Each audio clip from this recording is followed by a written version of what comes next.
पैगंबर विवाद मामले में 15 महीनों के लिए अंडरग्राउंड हुई बीजेपी की पूर्व नेता, पेशे से वकील नुपुर शर्मा अब जाकर दुनिया के सामने आई है। आज की डेट में नुपुर शर्मा से पूरी इस्लामिक दुनिया परिचित है, क्योंकि 15 महीने पहले एक टीवी चैनल के डिबेट में नुपुर शर्मा ने पैगंबर मोहम्मद पर विवादित टिप्पणी की थी और जिसके चलते इस्लामिक देशों से लेकर देश की विपक्षी पार्टियों ने इनका पुरजोर विरोध किया। इनके खिलाफ कथित कट्टरपंथी सड़कों पर उतर आए, इन्हें जान से मारने की धमकियां मिलने लगी और जिसके बाद नुपुर शर्मा ने न सिर्फ सार्वजनिक तौर पर माफी मांगी, बल्कि पार्टी की तरफ से भी इन्हें निष्कासित कर दिया गया। लेकिन उनका क्या जो सनातन को गाली बकते हैं, उनका क्या जो सनातन को खत्म करने की बात करते हैं, ऐसे लोगों के खिलाफ क्या कार्रवाई नहीं होनी चाहिए? अन्य धर्मों के खिलाफ बोलना अगर ईश निंदा में आता है तो क्या सनातन का अपमान करना जुर्म नहीं है? सर्वधर्म संभाव जिस भारत की अवधारणा रही है, वहाँ सनातन के अपमान को सहना क्या सनातनियों की सहनशीलता है या फिर कमजोरी? धर्म पर चोट करने वालों के खिलाफ देश का कानून क्या कहता है? इसको लेकर धर्म ज्ञान पर सुप्रीम कोर्ट के वरिष्ठ वकील अश्विनी उपाध्याय ने क्या कुछ कहा, गौर से सुनिए और समझिए। मैं आपसे जानना चाहती हूँ, जो मैंने देखा है, मैं खुद ही समझ नहीं पा रही हूँ। नुपुर शर्मा जी ने पैगंबर पे टिप्पणी की कार्यक्रम में, उन पे तुरंत कार्रवाई हो गई। इस्लामिक देशों ने हल्ला कर दिया, विपक्ष ने हल्ला कर दिया, ओवैसी ने हल्ला कर दिया, उनको पार्टी से निष्कासित भी कर दिया गया। और आज जब स्टालिन सनातन धर्म के खत्म करने की बात करते हैं तो उन पे कोई कार्रवाई नहीं होती है। हमारे हिंदुत्व की यही सहनशीलता, क्या ये जो हमारी सहनशीलता है, क्या ये हमारी कमजोरी है? इसको मैं आपको दूसरा एग्जांपल देता हूँ। एक बगीचे में आम का पेड़ है, एक बबूल का पेड़ है। अब आम का पेड़ अगर फल दे रहा है, कांटे नहीं दे रहा है, तो आम के पेड़ की कमजोरी नहीं है, ये उसका स्वभाव है। आम का पेड़ जो है फल देगा, बढ़िया मीठा फल देगा, और बबूल का पेड़ केवल कांटा देगा। लेकिन माली की ये ड्यूटी है बगीचे की कि जैसे ही बबूल का पेड़ दिखाई पड़े उसको उखाड़ के फेंक दे।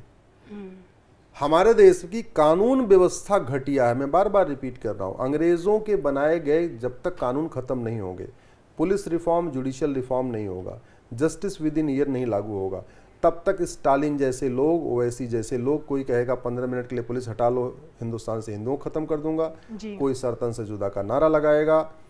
भय बिन होय न प्रीत, ये रामायण में लिखा हुआ है। सठे साठ्यम समाचरित, विदुर जी ने बोला, चाणक्य ने भी बोला।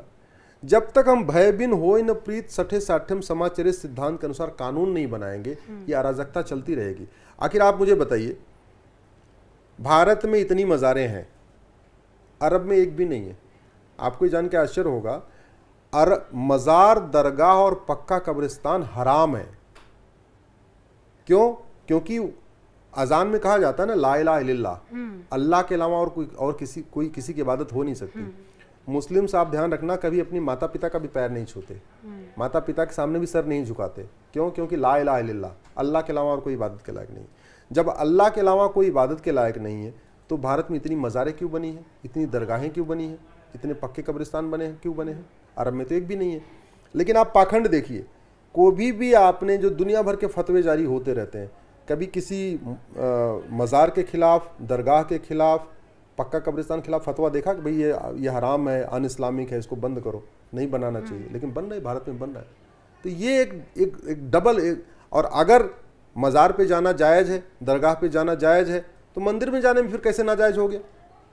भाई अगर आप मज़ार पे जाके किसी के सामने मत्था टेक सकते हो, तो मंदिर में जाके मत्था टेक सकते हो ना। लेकिन मंदिर में जाना हराम है भारत में, मज़ार पे जाना हराम नहीं है। तो ये जो डुअल स्टैंडर्ड चल रहा है, उसका एक बड़ा कारण ये है कि हमारे युवाओं को धर्म का ज्ञान नहीं है, जागृति नहीं है, और उनको जातियों में बांट दिया गया है।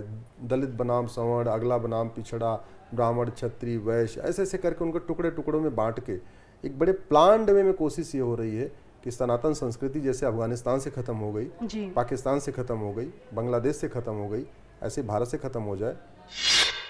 मेरे परिवारजनों, छत्तीसगढ़ की ये भूमि भगवान श्री राम का ननिहाल है।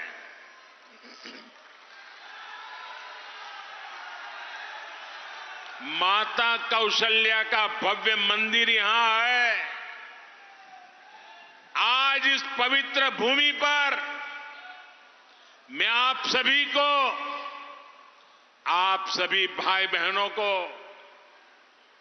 हमारी आस्था हमारे देश के खिलाफ जो साजिश हो रही है उसके प्रति जागरूक करना चाहता हूं। जिन लोगों को आप सभी ने पिछले 9 साल से केंद्र सरकार से बाहर कर रखा है,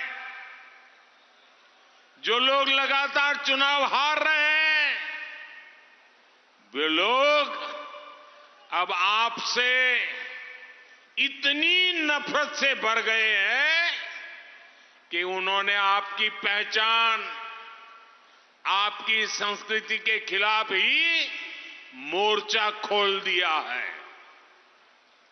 इन लोगों ने मिलकर एक इंडी गठबंधन बनाया है। कुछ लोग इसे गठबंडिया गठबंधन भी कहते हैं। अब इंडी गठबंधन ने तय किया है कि वो भारत की सनातन संस्कृति को समाप्त करके रहेगा, यानी जो संस्कृति हजारों साल से भारत को एक किए हुए है, सत्ता के लालच में ये लोग अब उसे तोड़ना चाहते हैं। सनातन संस्कृति वो है जिसमें भगवान राम सबरी को मां कहकर उनके झूठे बैरों को खाने का आनंद लेते हैं। सनातन संस्कृति वो है जहां राम वनवासियों को, निषाद राजगृह को अपने भाई से भी बढ़कर बताते हैं। सनातन संस्कृति वो है जहां राम नाव चलाने वाले केवट को गले लगाकर धन्य हो जाते हैं। सनातन संस्कृति वो है जिसमें वानरों की सेना श्री राम की शक्ति बढ़ाकर लंका विजय का कारण बनती है। सनातन संस्कृति वो है जो किसी परिवार में हुए जन्म को नहीं बल्कि व्यक्ति के कर्म उसको प्रधानता देती है। गांधी जी से लेकर स्वामी विवेकानंद तक, देवी मां अहल्याबाई होलकर से लेकर मीराबाई तक हजारों हजार साल ये सनातन धर्म, सनातन संस्कृति हर किसी को प्रेरित करती रही है। ये सनातन संस्कृति है जो संत रविदास और संत कबीरदास को संत शिरोमणि कहकर अपना गौरव बढ़ाती है। हमारे यहां छत्तीसगढ़ में ही बहुत बड़े स्वतंत्रता सेनानी हुए थे, श्यामलाल सोमजी। उन्हें प्रथम जंगल सत्याग्रही कहा जाता है। श्यामलाल सोमजी का जीवन सनातन से ही प्रेरित था। हमारे छत्तीसगढ़ के ही शहीद रामादीन गौंड का तो नाम ही सनातन का प्रतिबिंब रहा है। ऐसी सनातन संस्कृति को समाप्त करने का ऐलान इंडी अलायंस के लोगों ने किया है। छत्तीसगढ़ के लोगों को, देश के लोगों को इनसे बहुत सतर्क रहना है। ये भारत की हजारों साल से चली आ रही संस्कृति को मिटाना चाहते हैं। ये भारत को मिटाना चाहते हैं।